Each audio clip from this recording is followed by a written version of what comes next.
Oke, ini loading buat nikmatin aja sih. Soalnya dari tadi itu sibuk buat setting ini, setting itu dan lain-lain. Ini udah pas banget. Kalau misalnya ada kamera nih, bisa diliatin langsung kayak apa sih settingannya. Ah, saya lupa ngecek ini properties. Oh ya, ini monitor dan output audionya. Tapi yang muncul sama kalian sih kayaknya cuma loading screen doang. Oke, recording gimana cara bikin sebuah setup yang murah meriah, manfaatin semua benda-benda yang ada. Ya walaupun ada yang dibeli, ada yang dikasih sama bokap juga. Hmm, ya lumayan. Jadi konsep yang dibikin di sini gimana caranya buat melakukan sebuah live recording atau screencast eh,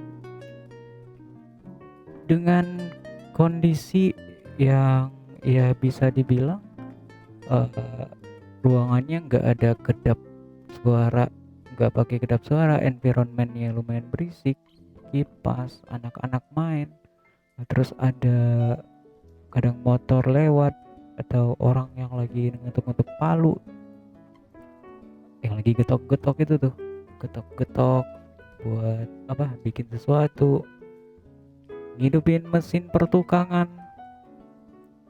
Terus ya ini posisinya kalau diliatin, kita lihat setup-nya dulu. Ini screennya saya bagi, saya share screen lagi, Ctrl Shift 1. Oke, seperti inilah kira-kira tampilan OBS-nya. Jadi kita lihat settingannya, settingan mikrofonnya, filter. Jadi filternya tadi udah diacak-acak, setting dan lain-lain. Ya, setting dan lain-lain sampai akhirnya gimana caranya biar lebih pede. Ya walaupun suaranya nggak bagus sih sebenarnya, ini filter buat ngebagusin suara. Sama kayak Instagram. Kalau Instagram itu kan fotonya kalau bagus kan meningkatkan sebuah kepercayaan diri untuk go public. Oke, suara juga ada filternya. Jadi di suara juga ada filternya. Mungkin ini iseng bisa dimati-matiin sih. Nah, halo, kayak ginilah suaranya kira-kira kalau misalnya nggak pakai filter sama sekali. Apa lebih bagus apa enggak? Ya tergantung sih, tergantung. Kalau tujuannya untuk cuma sekedar ada suaranya, nggak masalah, nggak kedengeran juga. Jadi ini saya balikin lagi. Oke, jadi suaranya. Kalau lebih prefer yang mana? Lebih bagus yang tadi atau yang sekarang? Kayaknya feel-nya masing-masing. Tapi kalau saya sendiri sih lebih pede pakai filter. Kayaknya ada perbedaan antara suara saya yang asli dengan yang sebelumnya. Bukan berarti untuk menyamarkan karakter apa enggak, ya tergantung sih. Atau nanti kalau misalnya saya dengar lagi nih recording, begitu saya dengar, oh suaranya ternyata enakan yang nggak pakai apa-apa, mungkin bakalan beda lagi ceritanya, bakalan dibongkar lagi filternya, dia enakan lagi atau ditipisin aja filternya. Oke, itu tentang filter. Nah jadi ini streaming dengan keadaan eh ini musiknya doang, suara saya nggak ada kedengaran di monitor. Nah jadi ini musiknya aja. Musik itu ada di colokan aux yang ada di laptop. Nah ini colokan aux yang ada di laptop. Nah jadi yang keluar ke itu ke speaker yang berisik, yang kedengaran sama orang itu cuma suara ini, suaranya speaker sama suara musik yang ada di belakang nih. Noh, musik yang itu. Cuma musik yang itu dong yang kedengeran ke belakang. Di suara saya yang gede ini nggak kedengeran. Cuma antara saya dan ya layar ini, screen ini. Nah, fungsinya apa? Jadi fungsinya itu biar kalau misalnya suaranya berisik, saya ngomongnya juga lebih pede. Jadi kembali lagi ke percayaan diri sendiri. Sebenarnya nggak pakai ini pun nggak masalah. Jika Anda orang yang pede dan nggak mau ngambil pusing kata-kata atau komentar dan lain-lain. Karena saya orang yang sangat nggak mau dikomentarin, nggak mau ada sesuatu dijadiin bahan komentar. Makanya saya bikin kayak gini, ya dengerin musik dong. Link ya komentarnya yang saya terima lah. Oh, ngidupin musik musik gitu. Oh, seleranya musik jazz gitu ya palingan. Oh, selera musiknya palingan. Gak masalah. Asal jangan dikomentarin, wah itu ngomong-ngomong sendiri ngapain tuh, udah gila kali. Ya, itulah setting budget dengan latar belakang bagaimana caranya uh, percaya diri buat ngobrol, buat latihan ngobrol di mikrofon. Jadi gear yang dipakai di sini pun saya pakai sebagai sound card pakai V8S. V8S itu artinya Bluetooth dengan konfigurasi volume recording full, mikrofon volume full, terus posisi music full walaupun nggak pakai nggak pakai USB live-nya juga. Terus posisi monitornya itu full, jadi kedengeran detailnya gimana, kedengeran suaranya detailnya gimana. Terus ekonya nggak pakai. Saya kalau pakai eko pasti akan aneh suaranya kalau untuk berbincang seperti ini. Jadi kalau buat karaokean pakai eko oke lah. Oke, dengan efek konfigurasi efeknya itu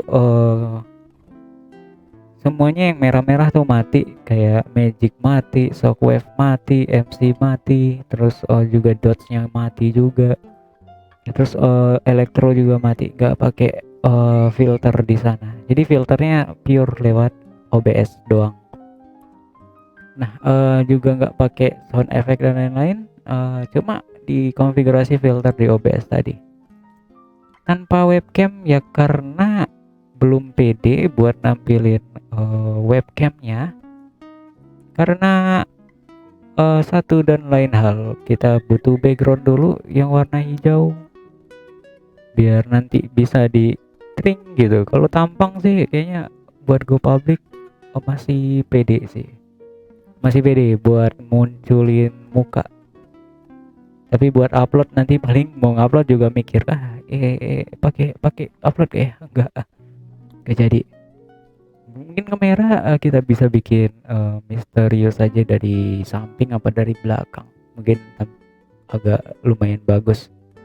Lebih ngeliatin ke prosesnya aja sih, bukan ke face atau kemana juga. Karena ya tadi faktornya nyiapin set kayak gini karena kurang percaya diri juga. Suaranya beda lagi kalau misalnya nanti udah terkenal ya bebas mau ngomong apa juga nggak masalah. Udah tahu kan? Oh iya udah tahu gitu. Tapi kalau buat baru-baru mulai, Kickstarternya paling solusinya kayak gini. Itu untuk beberapa orang yang masih mikirin gimana caranya mulai start casting atau mulai screencast pertama kali. Itu di luar konten atau materi, ini lebih ke masalah teknikal. Di teknikalnya gimana buat nyiapin high quality recording. Ini posisi screennya masih satu screen, belum ada screen tambahan, satu screen aja. Oke, ini bisa di switch. Misal saya lagi di posisi ini, semua screen saya itu ke share.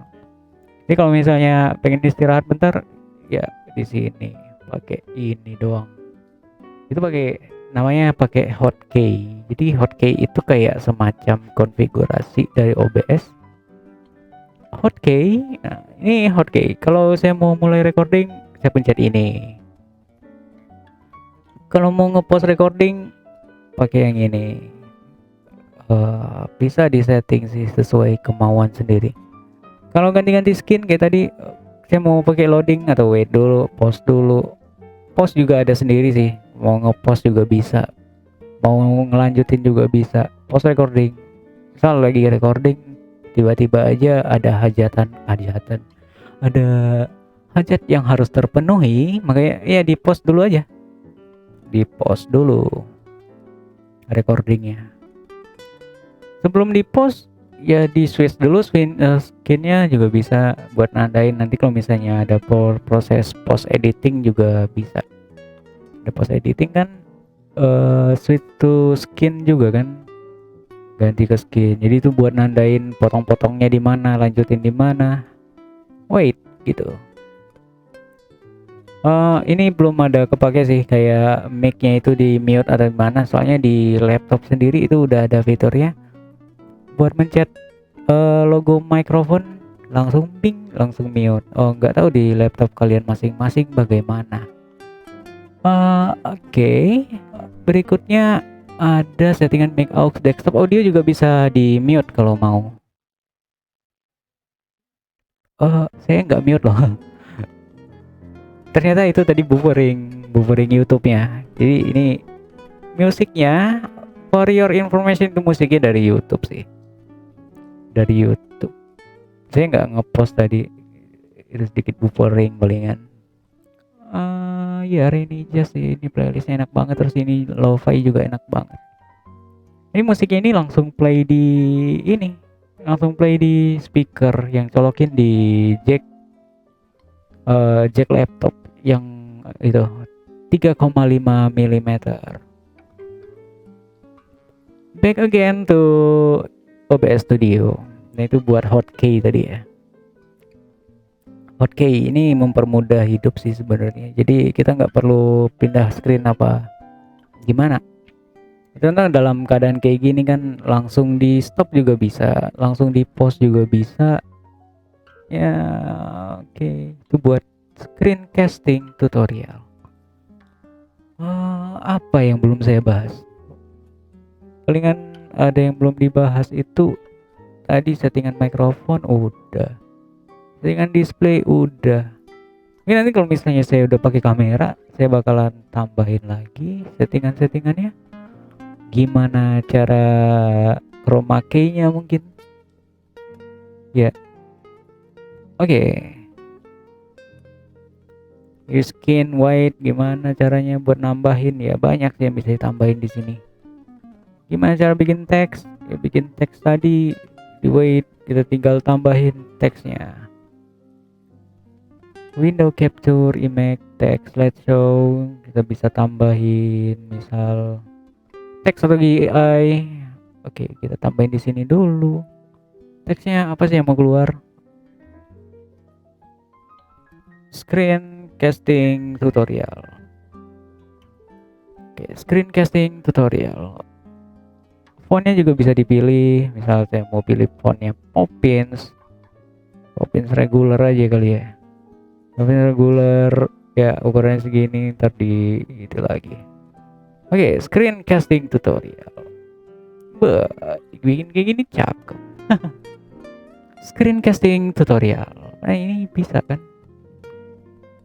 Bisa.